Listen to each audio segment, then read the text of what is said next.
স্বাগত ডিবিসি সংবাদে আপনাদের সাথে আছি সোনিয়া আফরিন ঈশিতা। জানাবো খবরের বিস্তারিত।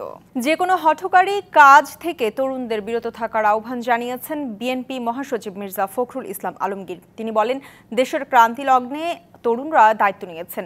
এই দায়িত্ব যেন তারা দায়িত্বশীলতার সাথে পালন করে, নইলে দেশ যে অন্ধকারে ছিল সেই অন্ধকারে পতিত হবে। জাতীয় প্রেস ক্লাবের রাষ্ট্র পুনর্গঠনে লেখক শিল্পীদের ভূমিকা শীর্ষক আলোচনা সভায় এসব কথা বলেন বিএনপি মহাসচিব। আমি আমার তরুণ ভাইদেরকে বিশেষ করে আহ্বান জানাবো যে আপনারা অনেকটা দায়িত্ব নিয়েছেন, দায়িত্ব এসেছেও, এই দায়িত্বটাকে দায়িত্বশীল ভাবে পালন করতে হবে এবং গোটা জাতিকে সামনে রেখে পালন করতে হবে। আমরা এমন কিছু করব না, এমন কোন হঠকারিতা করব না যে হঠকারিতার মধ্যে দিয়ে আমরা আবার অন্ধকারের মধ্যে চলে যাব।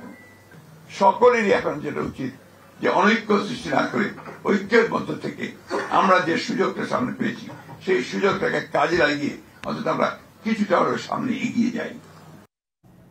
মানহানির অভিযোগে করা মামলায় আত্মসমর্পণ করে জামিন পেয়েছেন সাময়িক বরখাস্ত সহকারী commissioner Tapsi Tabassum Urmi. Dhaka metropolitan magistrate Imran আহমেদের আদালত তার জামিন মঞ্জুর করে। সকাল 10:30টার দিকে আদালতে যান উর্মি। এরপর আইনজীবীর মাধ্যমে আত্মসমর্পণ করে জামিন চেয়ে আবেদন করেন। এ সময় জামিনের বিরোধিতা করে বাদীপক্ষ শুনানি শেষে আদালত উর্মির জামিন মঞ্জুর করে। 8ই অক্টোবর আবু সাইদ সহ অন্য শহীদদের নিয়ে বিরূপ মন্তব্যের অভিযোগে উর্মির বিরুদ্ধে ঢাকার আদালতে মানহানির মামলার আবেদন করেন গণ অধিকার পরিষদের সমন্বয়ক আবু হানিফ। এরপর ঢাকার মেট্রোপলিটন ম্যাজিস্ট্রেট জাকির হোসেনের আদালত বাদীর জবানবন্দি রেকর্ড এবং পর্যালোচনা শেষে 28 নভেম্বর তাকে আদালতে হাজির হতে সমন জারি করে।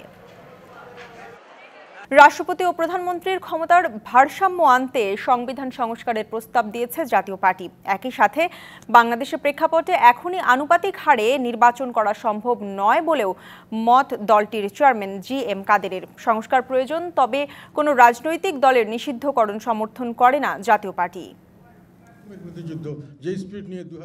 এখনই আনুপাতিক নির্বাচনের পক্ষে নয় জাতীয় পার্টি। একজন প্রধানমন্ত্রী সর্বোচ্চ 2 বারের বেশি সে পদে অধিষ্ঠিত হতে পারবেন না। প্রধানমন্ত্রীর ক্ষমতা কমিয়ে রাষ্ট্রপতির ক্ষমতা বৃদ্ধির পাশাপাশি সংবিধান সংস্কার নিয়ে 19টি প্রস্তাবনা দেয় জাপা। 2 বারের বেশি উনি থাকতে পারবেন না। দুপুরে চেয়ারম্যানের বনানী কার্যালয়ে প্রেস ব্রিফিংয়ে জি.এম. কাদের বলেন, সংবিধানের 70 অনুচ্ছেদ প্রধানমন্ত্রীকে একতরফাভাবে যে কোনো সিদ্ধান্ত গ্রহণের এবং সংসদে তা পাশ করানোর ক্ষমতা দেয়। এর ভারসাম্য আনা প্রয়োজন। উনি শুধু প্রধানমন্ত্রী নিয়োগ এবং চিফ জাস্টিস নিয়োগ ছাড়া আর সব ব্যাপারেই ওনাকে প্রধানমন্ত্রীর মতামত দিয়ে করতে হবে। প্রেসিডেন্টকে ওইভাবে শক্তিশালী করার জন্য ব্যবস্থা নিতে হবে এবং সেইভাবে শক্তিশালী করার জন্য প্রথম কথা হলো ওনারকে ফ্রি করে দেওয়া। দুঃশাসনের জন্য আওয়ামী লীগের বিচার দলটিকে নিষিদ্ধ করা নিয়ে প্রশ্নের জবাব দেন জাপা চেয়ারম্যান। যে যখন যেটাই করেছেন, যদি অপরাধ করে থাকেন তার বিচার আমরা চাই, কিন্তু অপরাধের বিচার করতে হবে এবং অপরাধ দেখে প্রমাণ করে বিচার করতে হবে, তারপরেই আমি মনে করি এটা গ্রহণযোগ্য হবে।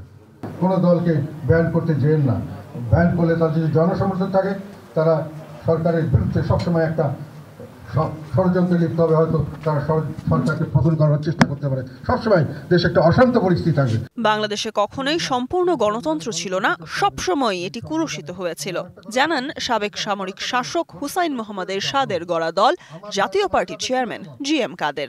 বাংলাদেশে কোনো সময় গণতন্ত্র ছিল না। Sultana Swarna, DBC news, Dhaka. পিলখানা হত্যাকাণ্ড মামলার পুনঃতদন্ত 25 ফেব্রুয়ারিকে শহীদ সেনা দিবস ঘোষণা, দোষীদের বিচার সহ 7 দাবি জানিয়েছেন নিহত সেনা সদস্যদের স্বজনরা। এ সময় আড়ালের ষড়যন্ত্রকারীদের বের করার তাগিদ দেন তারা। দুপুরে রাজধানীর মহাখালী রাওয়া ক্লাবে সংবাদ সম্মেলন করেন শহীদ পরিবারের সদস্যরা। এ সময় সেদিনের হত্যাকাণ্ড পরিকল্পিত দাবি করে পুনঃতদন্তের দাবি জানানো হয়। এছাড়া পিলখানা হত্যাকাণ্ডের বিষয়টি পাঠ্য বইয়ে অন্তর্ভুক্ত। 25 ফেব্রুয়ারিকে শহীদ দিবস ঘোষণা করে দেশজুড়ে জাতীয় পতাকা অর্ধনমিত রাখা, বিচার প্রক্রিয়া পরিচালনা করে দোষী ও নির্দোষ সবাইকে ন্যায় বিচার দেয়া সহ 7 দফা দাবি জানানো হয়। এছাড়া এ ঘটনাকে ঘিরে যেসব সেনা কর্মকর্তা চাকরিচ্যুত হয়েছিলেন তাদের চাকরি ফিরিয়ে দিতে হবে অথবা যথাযথ ক্ষতিপূরণ দেওয়ার কথাও বলা হয়। আমরা আসলে জানি না যে আমরা আরো কি করলে আমরা বিচারটা পাবো। আমরা আপনাদের কাছে প্রশ্ন রাখলাম যে আমরা আরো কি করলে হয়তো আমরা বিচারের দিকে আরেকটু ধাবিত হতে পারবো। কারণ দেখেন, বিডিআর হত্যাকাণ্ড বা বিডিআর হত্যাযজ্ঞ কিন্তু আমাদের ব্যক্তিগত কোনো ট্র্যাজেডি না।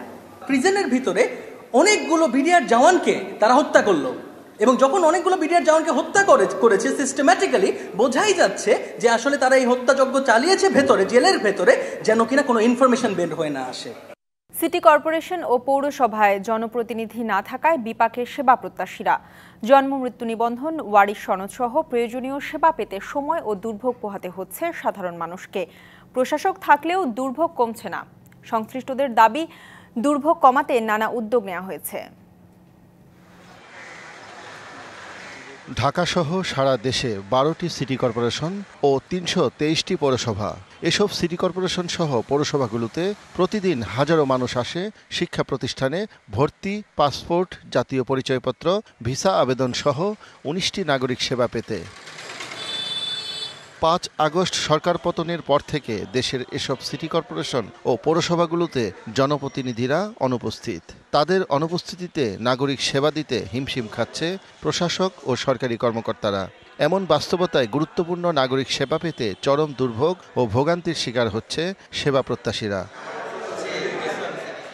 রুহুল, তিনি বোনের জন্ম নিবন্ধনের সংশোধনের জন্য রায়ের বাজার থেকে উত্তর সিটি কর্পোরেশনের জোনাল অফিসে ঘুরছেন প্রায় 1 সপ্তাহ ধরে। ডিসি অফিস থেকে ওনারা এক কপি রাখছে, আরেক কপি আমার কাছে দিয়ে দিছে, ডেট দিছে 4 দিন পরে আপনাদের যে অফিস কমিউনিটি সেন্টার, ওখান থেকে গেলে ওটা আপনি মূল কপিটা কালেক্ট করতে পারবেন। ওখানে আসলে বলতেছে যে ভাই এটা তো এখানে আসছে মাত্র 4-5 দিন পরে, আরও 1 সপ্তাহ টাইম লাগবে আমাদের হাতে আসতে।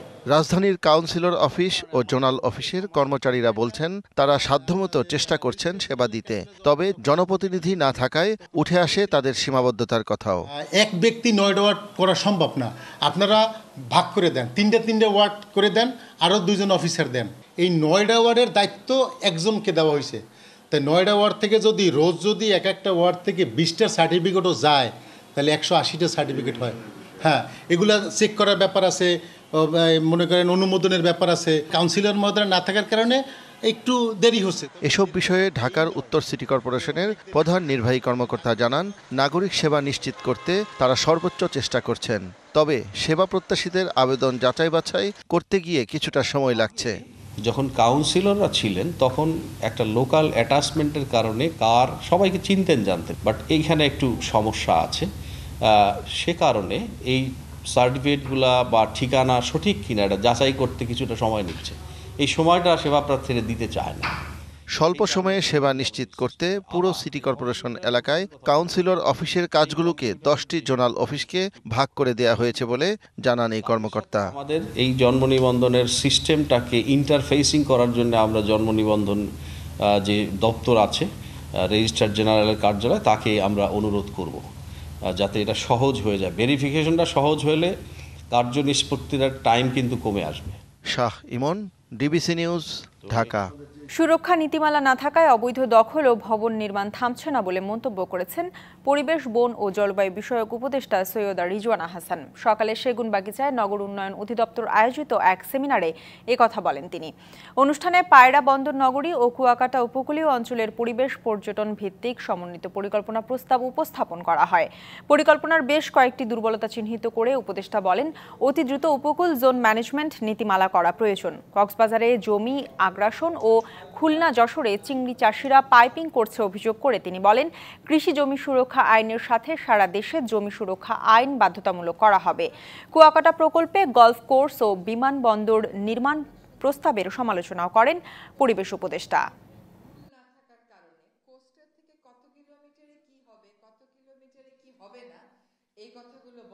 আর আমরা আমাদের জন্মকাল থেকেই এই কথাটা শুনে যাচ্ছি যে একটা স্পেশাল প্ল্যানিং হবে, কৃষি জমি সুরক্ষিত হবে। কোনো কিছু আর সুরক্ষিত হয় না। আমার বোনও কেটে কেটে ওখানে মার্কেট বানায়। এটার খসড়াটা আছে, গোটা দেশের জন্য একটা স্পেশাল প্ল্যানিং ম্যান্ডেটরি করার বিধানটা ইনক্লুড করতে পারি। আওয়ামী লীগ সরকারের আমলের দুর্নীতি ও লুটপাটের শ্বেতপত্র প্রস্তুত হয়েছে।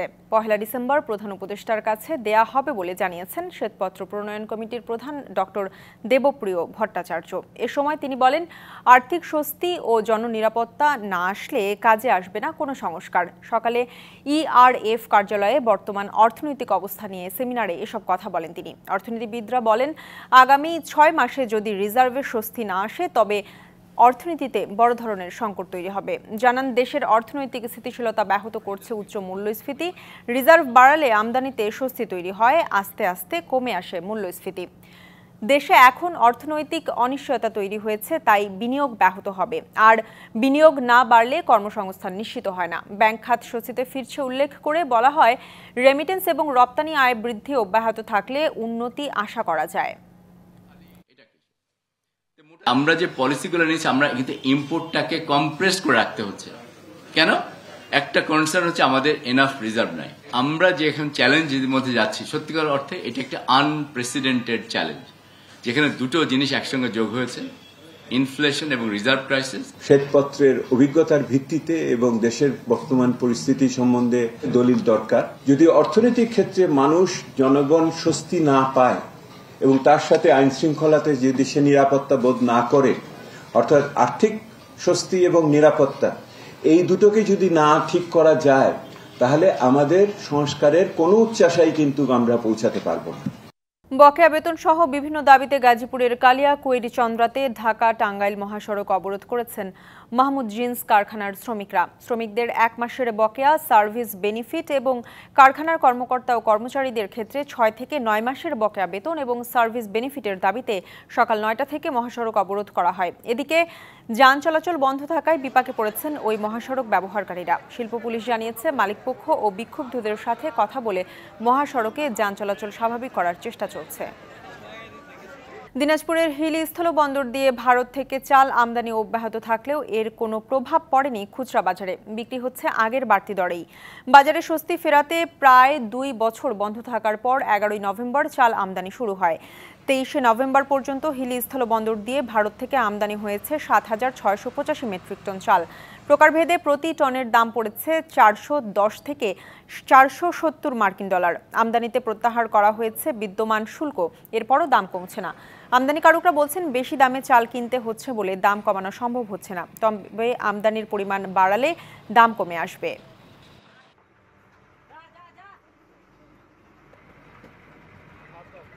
চালের আমদানি যথেষ্ট, কিন্তু সেই তুলনামূলকভাবে দাম কমছে না, হিমশিম খেতে হচ্ছে। সরকার শুল্ক কমানোর ফলেও আমরা কম দামে পাচ্ছি না। এখানে চালের যে বাজার, সেই অনুযায়ী আমাদের দেশি চালের দাম এখনো কম আছে। তো চালের দাম এখানে ইম্পোর্ট করার পরে আমরা ভাবছি যে দাম হয়তো কমবে, এখনো আশানুরূপ দাম কমে নেই। গত 3 দিন আগে যেখানে 5-10 গাড়ি ঢুকতো, সেখানে গতকালকে ঢুকছে আপনার 27 গাড়ি, এবং মোটামুটি হিলিবোটের চাল ভালো বেচা কিনা হচ্ছে।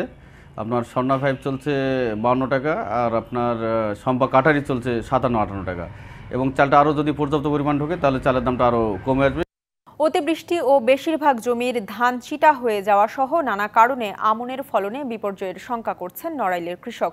তারা বলছেন, সরকার ধানের যে দাম নির্ধারণ করে দিয়েছে তাতে খরচও উঠবে না। তবে স্থানীয় কৃষি বিভাগ বলছে উল্টো কথা। তাদের দাবি, বন্যা ও বৃষ্টি কৃষকের জন্য আশীর্বাদ হয়েছে, তাই আমনের ফলনের লক্ষ্যমাত্রা অর্জিত হয়েছে। নড়াইলে আমন ধানের ফলন নিয়ে বিপরীতধর্মী তথ্য জানিয়েছে কৃষক ও কৃষি বিভাগ। প্রতিকূল আবহাওয়ার কারণে যেখানে আমনের ফলন বিপর্যয়ের শঙ্কায় কৃষক, সেখানে স্থানীয় কৃষি বিভাগ বলছে ফলন ভালো হয়েছে। কৃষকরা বলছেন, চারা, কীটনাশক ও সারের দাম বৃদ্ধির কারণে এবার উৎপাদন খরচও বেড়েছে। ধানের দাম কম নির্ধারণ করায় খরচই উঠবে না। সার, বীজ, তেল, চাষের যে দাম, সেই তুলনায় ধান 2000 টাকা মন হলেও কৃষকের লস হবে। সার, মাটি, ওষুধ, জোন, বাদা সবকিছু কিন্তু খরচ হয়েছে, কিন্তু ধানের ফলন কম। অসময়ের বন্যায় ফলন কম হওয়ার পাশাপাশি বেশিরভাগ ধানই চিটা হয়ে গেছে। ধানের আবাদ এবার আসলে মূলত ভালো হয়নি বন্যার জন্য। ডাঙার পর্দে কিছু ধান হয়েছে, কিন্তু সে ফলন পাওয়া যাবে না, চিটে চাটা হয়ে গেছে। যে ফলন হয়েছে তাতে ধান 2 বার বিক্রি করলে এবার বছরে লাভ হবে না। তবে কৃষকের উল্টো কথা বলছে স্থানীয় কৃষি বিভাগ।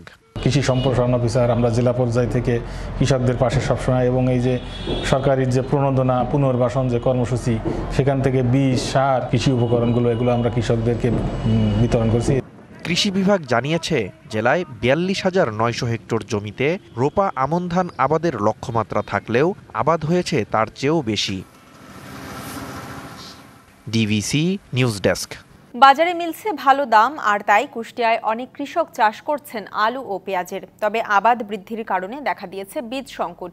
এ সুযোগে দাম বাড়িয়ে দিয়েছে সরবরাহ প্রতিষ্ঠানগুলো, এমন অভিযোগ কৃষকের। এছাড়া উৎপাদন খরচ বৃদ্ধিতে দুশ্চিন্তায় তারা। চলতি বছর আলু ও পেঁয়াজের দাম আকাশ ছোঁয়া, তাই অন্যান্য বারের তুলনায় কুষ্টিয়ায় আলু ও পেঁয়াজ চাষে বেশি করে ঝুঁকছেন কৃষকরা। তবে হঠাৎ করেই বাজারে দেখা দিয়েছে বীজ সংকট। পেঁয়াজ বীজের দাম 2 সপ্তাহের ব্যবধানে কেজিতে বেড়েছে 2 থেকে 5,000 টাকা। এদিকে দাম বৃদ্ধির পাশাপাশি চাহিদা অনুযায়ী মিলছে না আলুর বীজও। কারণ গতবার কিনেছিলাম 3200 টাকা দিয়ে, এবারে ভাই থেকে আমি নিয়ে গেছিলাম 3,500-4,000 টাকা। চাহিদার সুযোগ নিয়ে কয়েক গুণ দাম বৃদ্ধি করেছে সরবরাহ প্রতিষ্ঠানগুলো, এমন অভিযোগ কৃষকের। পেঁয়াজের বীজ আমার শুল্কপাতে ধরেন যে পাইনি বলে আপনার কুষ্টিয়া আছি, বা ওখানে দাম বেশি। সকাল বিকাল আপনার হচ্ছে দাম বৃদ্ধি করছে, এটা হচ্ছে আপনার সিন্ডিকেটের মাধ্যমে। বাংলাদেশে একটা সিন্ডিকেট আছে পেঁয়াজ বীজে, আমরা যারা ফিল্ড লেভেলে বীজ ব্যবসা বেশি তাদের উপরে চাহিদা পড়ে যায়। তবে সরকারি প্রতিষ্ঠান বলছে আলু বীজের সংকট নেই। কুষ্টিয়ায় কোনো সংকট নেই, আমাদের বীজ সব বিক্রি হয়ে গেছে, এখন হয়তো অন্য জায়গার বীজ হয়তো দাম বাড়তি। পেঁয়াজের বীজে কৃষককে প্রণোদনা দেয়া সহ আরও কিছু উদ্যোগ নেওয়ার কথা জানিয়েছে কৃষি অধিদপ্তর। পেঁয়াজের চাষের জন্য বীজ এবং সার দিচ্ছি, এটা হচ্ছে বিনামূল্যে। কৃষকের চাহিদার কাছে এটা খুবই নগণ্য। তারপরে সরকারি সাপোর্ট যেটা আমরা হচ্ছে মানে যে নিয়ম প্রসেস আছে সেই অনুযায়ী করে আমরা কৃষকের মাঝে এটা বিতরণ করেছি। বীজের সরবরাহ বৃদ্ধির পাশাপাশি অবৈধ সিন্ডিকেট রুখতে মনিটরিং বাড়ানোর দাবি কৃষকদের। DBC news desk. দেশের রেমিটেন্স যোদ্ধাদের আর্থিক নিরাপত্তা নিশ্চিত করতে ব্র্যাক এবং গার্ডিয়ান লাইফ ইন্স্যুরেন্স লিমিটেড একটি চুক্তি সই করেছে। Metropolitan chamber of commerce and ইন্ডাস্ট্রিতে আয়োজিত এক অনুষ্ঠানে উন্মোচিত হয় গার্ডিয়ান প্রবাসী প্রহরী বীমা পলিসি। অনুষ্ঠানে চুক্তিতে সই করেন গার্ডিয়ান লাইফের chief executive officer Sheikh Rakibul Karim, FCA এবং ব্র্যাক মাইক্রোফাইন্যান্স এর সিনিয়র ডিরেক্টর অরিঞ্জয় ধর। এছাড়া ব্র্যাকের অ্যাসোসিয়েট ডিরেক্টর মোহাম্মদ বেলায়েত হোসেন এবং গার্ডিয়ান লাইফের director David Griffs, head of micro insurance Abdul Halim সহ প্রতিষ্ঠানের শীর্ষস্থানীয় কর্মকর্তারা উপস্থিত ছিলেন। গার্ডিয়ান প্রবাসী প্রহরী একটি উদ্ভাবনী বীমা পলিসি যা প্রবাসে কর্মরত কর্মীদের এবং তাদের পরিবারের আর্থিক ও ভবিষ্যতের সুরক্ষা নিশ্চিত করবে। নারায়ণগঞ্জের সোনারগাঁয়ে পর্যটন স্পটে বর্জ্য ব্যবস্থাপনার ব্যাপারে গণসচেতনতা সৃষ্টি, ক্লিন আপন কর্মসূচি এবং আলোচনা সভার আয়োজন করা হয়েছে। নরওয়ে সরকারের অর্থায়নে ইউনাইটেড নেশনস ইন্ডাস্ট্রিয়াল ডেভেলপমেন্ট অর্গানাইজেশনের কারিগরি সহায়তায় এবং পরিবেশ অধিদপ্তরের কারিগরি সহায়তা প্রকল্পের আওতায় এই আয়োজন করা হয়। পলিথিন শপিং ব্যাগ সহ প্লাস্টিক বর্জ্যের বিরুদ্ধে সরকারের নিষেধাজ্ঞা কঠোরভাবে বাস্তবায়ন এবং রিসাইকেলযোগ্য প্লাস্টিক বা পরিবেশ বান্ধব পণ্য ব্যবহারের লক্ষ্যে এই কর্মসূচির আয়োজন করা হয়। এতে প্রধান অতিথি হিসেবে উপস্থিত ছিলেন সোনারগাঁও উপজেলা নির্বাহী কর্মকর্তা ফারজানা রহমান, বাংলাদেশ ইউনিডোর কান্ট্রি রিপ্রেজেন্টেটিভ জাকি উজ জামান, ইউনিডোর ন্যাশনাল এক্সপার্ট এস.এম. আরাফাত, পরিবেশ অধিদপ্তরের উপপরিচালক এ.এইচ.এম. রাশেদ সহ বিভিন্ন শ্রেণী পেশার স্থানীয় জনসাধারণ ও স্বেচ্ছাসেবীরা। যুক্তরাষ্ট্রের নবনির্বাচিত প্রেসিডেন্ট ডোনাল্ড ট্রাম্পের মন্ত্রিসভার জন্য বেছে নেওয়া একাধিক সদস্য ও মনোনীত কর্মকর্তা বোমা হামলার হুমকির মুখে পড়েছেন বলে জানিয়েছে গোয়েন্দা সংস্থা এফবিআই। ট্রাম্পের মুখপাত্র ক্যারোলিন লেভিট জানান, ট্রাম্পের বেছে নেওয়া ক্যাবিনেট সদস্য ও প্রশাসনিক কর্তাদের মধ্যে বেশ কয়েকজন মঙ্গলবার রাতে এবং বুধবার সকালে বোমা হামলার হুমকি পান। এছাড়া পুলিশ বা জরুরি সেবা কর্মীদের পাঠিয়ে হেনস্থা করা হবে বলেও হুমকি দেওয়া হয় তাদের। জানা গেছে, মার্কিন রাষ্ট্রদূত হিসেবে মনোনীত এলিস স্টাফিনিক হুমকির শিকার হয়েছেন। বিবিসির এক প্রতিবেদনে উঠে আসে, মনোনীতদের মধ্যে মোট 9 জন হুমকির সম্মুখীন হয়েছেন। তবে কারা কারা এই হুমকি পেয়েছেন বা কিভাবে তাদের হুমকি দেওয়া হয়েছে তা স্পষ্ট করেনি লেভিট। তদন্ত এখনো চলমান বলে জানিয়েছে পুলিশ। এক শতাব্দী পর নভেম্বরের রেকর্ড পরিমাণ তুষারপাত দেখছে এশিয়ার দেশ দক্ষিণ কোরিয়া। বুধবার দেশটির রাজধানী সিউলে 16 সেন্টিমিটার পর্যন্ত তুষারপাত রেকর্ড করা হয়েছে। থমকে গেছে স্বাভাবিক জনজীবন। এরই মধ্যে সিউলের সড়ক দুর্ঘটনায় মারা গেছে অন্তত 4 জন। দেশজুড়ে বাতিল করা হয়েছে অনেক ফ্লাইট। অন্যদিকে চীনেও অব্যাহত রয়েছে শৈত্যপ্রবাহ ও ভারী তুষারপাত। বন্ধ রয়েছে রেল ও মহাসড়ক যোগাযোগ, বন্ধ শিক্ষা প্রতিষ্ঠান। বরফে ঢাকা পড়েছে দক্ষিণ কোরিয়ার রাজধানী সিউল।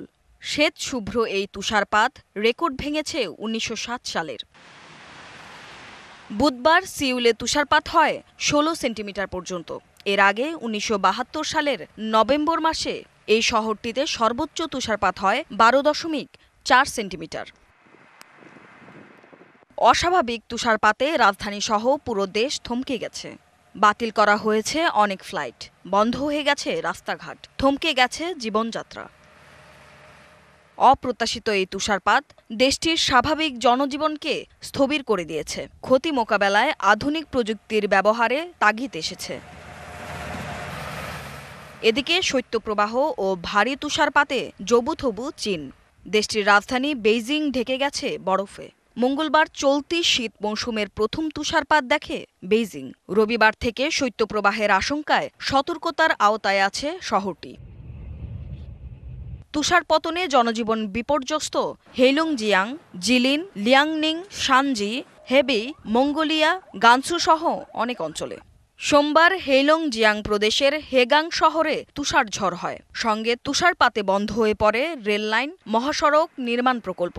বন্ধ করে দেওয়া হয়েছে শিক্ষা প্রতিষ্ঠানগুলো। দেশটির উত্তর পূর্বাঞ্চলে পরিস্থিতির আরও অবনতির পূর্বাভাস দেওয়া হয়েছে। সংবাদে এই ছিল এখনকার মতো। ডিবিসি নিউজের সংবাদগুলো পড়তে ভিজিট করুন dbcnews.tv আর ভিজিট করুন ডিবিসি নিউজের ফেসবুক পেজ এবং ইউটিউব চ্যানেল। ডিবিসির সঙ্গে থাকুন।